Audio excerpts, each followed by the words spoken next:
عام انسان یا کوئی بھی انسان نبی اور رسول نہیں ہو سکتا. اسے یا فرشتہ ہونا چاہیے یا بادشاہ کی طرح بہت بڑا ہونا چاہیے، دولت مند. عام آدمی نبی اور رسول نہیں ہو سکتا. اصل میں کوئی بھی پیغمبر اور نبی جب اپنی دعوت کا آغاز کرتا ہے تو آغاز کے اندر وہ ایک عام انسان نظر آتا ہے.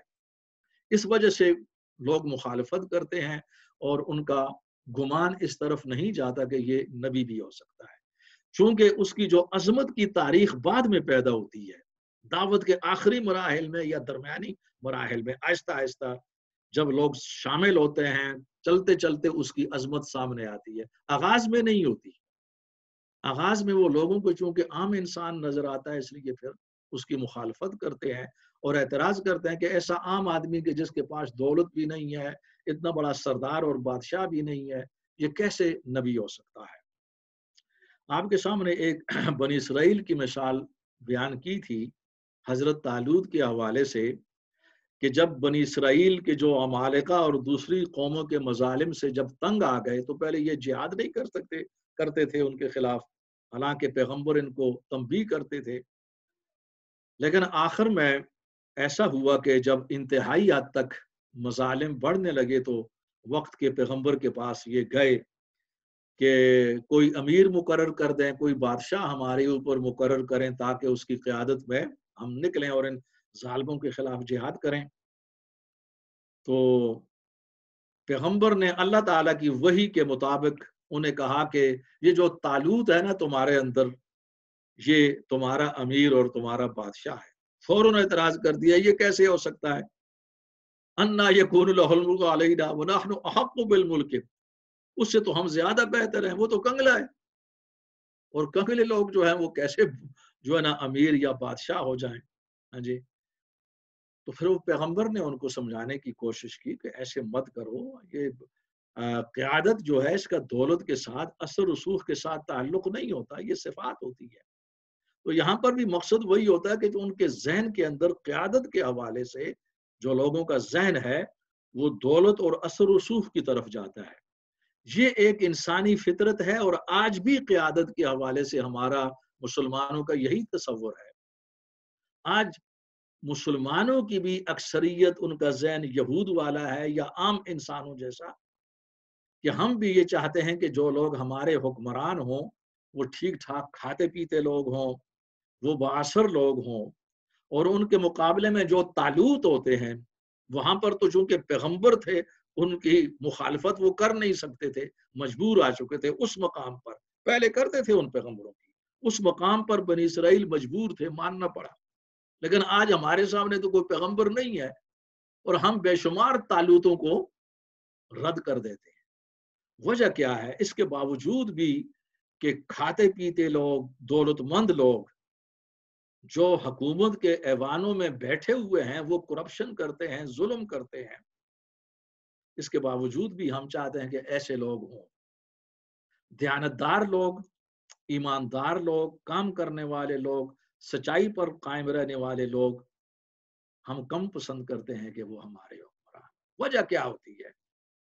وجہ یہ ہوتی ہے کہ وہ بیچارے عام جس لوگ ہوتے ہیں ان کے پاس کوئی دولت نہیں ہوتی. صرف وجہ یہ. یہاں پر بھی معاملہ وہی کہ یہ ہماری طرح چلتا پھرتا ہے، کھانا کھاتا ہے بازاروں میں ہماری طرح، یہ کیسے نبی ہو سکتا ہے؟ نبی تو کوئی فرشتہ ہو، کھانے پینے سے یا مستثنا ہو، یا اگلی آیت کے اندر یہ ہے کہ اس کے پاس بہت بڑا خزانہ ہونا چاہیے. چلو اگر فرشتہ نہ ہو، اتنا بڑا خزانہ ہو تو یہ فوراً اعلان کرے میں نبی ہوں، تو لوگ اس کی دولت کے اثر کی وجہ سے اس کو قبول کر لیں. یہ ہے وہ تصور کہ جس کی تردید قرآن کریم نے اس مقام پر کی ہے. اور پھر ان کا اعتراض یہ تھا کہ قرآن کریم جو ہے نا وہ لولا انزل علیہ القرآن جملۃ واحدہ، کہ ایک ہی مرتبہ قرآن کیوں نہیں نازل ہوا؟ یہ بار بار آ رہا ہے، بار بار آ رہا ہے. حالانکہ خدا تو ہر چیز جانتا ہے، جب خدا کتاب نازل کرتا ہے تو ایک ہی دفعہ نازل کر دیتا ہے. تو اس کے جوابات دیے گئے نہیں اس کے لیے جو ہے نا تاکہ اس پر پوری طرح عمل ہو جائے، اچھی طرح یاد ہو. بار بار جب آیات نازل ہوتی ہیں تو نبی علیہ الصلوۃ والسلام کو بھی اور اہل ایمان کو تقویت ملتی ہے ان آیات کی وجہ سے، ان مصائب اور مشکلات کے اندر. پھر عمل کرنے کے اندر زیادہ آسانی ہوتی ہے. تو ان فوائد کو بیان کیا گیا ہے. حضرت عائشہ صدیقہ رضی اللہ تعالی عنہا کی یہ حدیث ہے کہ یہ اللہ تعالیٰ کی حکمت ہے کہ اس نے قرآن کریم کو تدریجاً یعنی گریجولی آہستہ آہستہ 23 سال کے عرصہ کے اندر نازل کیا، اور ابتدا میں وہ آیتیں نازل کی جو تربیت کے متعلق تھیں، لوگوں کو ذہن تیار کرنا، ایمان، توحید، آخرت، اخلاقیات، اور عام جو حرام اور حلال چیزیں ہیں کہ جو انسانی فطرت سے تعلق رکھتی ہیں، یہ آیات مسلسل نازل ہوتی رہیں تاکہ کہ ایک لوگوں کا ذہن بن گیا، تربیت ہو گئی. اس کے برعکس اگر ایسا ہوتا کہ آغاز ہی کے اندر وہ تمام قرآن ایک ہی مرتبہ نازل ہوتا، وہ آیات ایک مرتبہ آتی، اور لوگوں سے کہا جاتا سود مت کھاؤ، زنا مت کرو، شراب مت پیو، جوا مت کھیلو، تو لوگ بغاوت کر دیتے. ہماری قوم اور یہ ایک دم چھوڑنے کے لیے تیار نہیں تھی، اور وہ امت تیار نہ ہو سکتی، وہ کمیونٹی تیار نہ ہو سکتی جو قرآن کی امت تھی اور جس نے میسج کو اگلی نسلوں تک پہنچایا. اس کے لیے تدریج ضروری تھی، کیونکہ یہ آخری کتاب تھی اور آخری پیغام تھا، آخری نبی تھے. اور یہاں پر ایک بہت بڑا نقطہ ہے آج خصوصاً ہمارے سیاسی لوگوں کے لیے بھی، لیکن میں خصوصاً یہ کہوں گا جو مذہبی رہنما ہیں، اللہ تعالیٰ نے حکمت کے تحت قرآن کو گریجولی تدریجاً اتارا ہے. اس تدریج کے اندر ہمارے لیے آج بھی پیغام اور سبق ہے، کیونکہ ہمارے لوگ آج بھی جب ہم کوئی بہت بڑا منصوبہ تیار کرتے ہیں تو وہ یکدم کرتے ہیں، اس کے اندر تدریج نہیں ہوتی، اس کے اندر گریجول پروسیس نہیں ہوتا، جو گراؤنڈ ریالٹیز ہیں ان کی رعایت نہیں کی جاتی، جیسے کہ قرآن نے کی اور نبی علیہ الصلوۃ والسلام نے اپنی دعوت کے اندر کی. اس کا نتیجہ یہ ہوا کہ یہ فوراً ناکام ہو جاتے ہیں. جو ریلیجس آرگنائزیشن ہے، ان کو جہاں بھی حکومت ملتی ہے، ان کے ناکامی کی سب سے بڑی وجہ یہ ہوتی ہے 4 دن سے زیادہ کوئی بھی ریلیجس حکومت نہیں چل سکتی، کیونکہ یہ گراؤنڈ ریالٹیز کو یہ لوگ نہیں مانتے. اب دیکھیں اللہ تعالیٰ نے جب ایک نازل کی آخری کتاب، تو وہ گریجولی اور گریجول ریویلیشن کے اندر جو فوائد ہیں، جو حکمتیں ہیں، وہ ہمارے سامنے ہیں، ان کو سمجھنا چاہیے، اور ان میں جو پیغام ہے ان کو نوٹ کرنا چاہیے. تمام جو مسلمان جہاں کہیں بھی ہیں اس حکمت کو نوٹ کیا جائے. آخر میں درمیان میں انبیاء کی تاریخ ہے، وہ عبرت کے لیے ہے اور اس کو بار بار دہرایا جاتا ہے. اب آخر میں اختتام کے مرحلے پر آپ کے سامنے جو عباد الرحمن کی صفات ہیں، وہ لوگ جو کامیاب ہیں، دنیا کے اندر بھی ان کے لیے عزت ہے، آخرت کے اندر بھی ان کے لیے عزت ہے، ان کے لیے اور ان کی شان میں یہ آیات ہیں آخری رکوع کہ جس میں اہم آیات کو میں آپ کے سامنے پیش کروں گا. فرمایا گیا وعباد الرحمن، اور اللہ تعالیٰ کے وہ بندے جو عظیم ہیں، الذین یمشون علی الارض ہونا، ان کی صفت یہ ہے کہ یہ زمین پر نرمی کے ساتھ چلتے ہیں، یعنی اکڑ کر تکبر کے ساتھ نہیں چلتے. نرمی کے ساتھ چلنے کا مقصد یہ نہیں ہے کہ وہ جان بوجھ کر عاجزانہ طور پر چلتے ہیں، نہیں، وہ اپنی فطری انداز میں چلتے ہیں، لیکن اس فطری انداز کے اندر ایک خاص قسم کی تواضع ہے، ایک خاص وقار ہے، اس میں اکڑ اور تکبر نہیں ہے. یعنی ان کی جو چال ہے اس چال کے اندر خاص شرافت اور معیار واضح جھلکتا نظر آتا ہے، ہر آدمی اس کو نوٹ کر سکتا ہے. وَإِذَا خَاطَبَهُمُ الْجَاهِلُونَ قَالُوا سَلَامًا، اور جب جاہل لوگ ان کے منہ آتے ہیں، ان سے غلط انداز میں مخاطب ہوتے ہیں، تو جواب میں یہ کہتے ہیں سلاما، سلامتی ہو، یعنی اچھے طریقے کے ساتھ وہ معاملے کو رفع دفع کر دیتے ہیں. یعنی وہ مقابلے کے اندر وہ وہی طریقہ اختیار نہیں کرتے کہ جو جہالا کرتے ہیں، کہ جس میں گالم گلوچ کا اور غیر مہذب طریقہ. ان کا یہ مہذب طریقے کے ساتھ جو ہے نا وہ معاملے کو رفع دفع کر کے گزر جاتے ہیں. والذین یبیتون لربہم سجدا وقیاما، یہ وہ لوگ ہیں جو اپنی راتوں کو اللہ تعالیٰ کے سامنے سجدے اور قیام کے اندر بسر کرتے ہیں، دن رات کو یہ عبادت کرتے ہیں۔ ایسا نہیں ہوتا کہ لہو و لعب کے اندر، کھیل کود کے اندر، کچھ گانوں کے اندر، فضولیات کے اندر بغیر کسی عبادت کے سو جائیں۔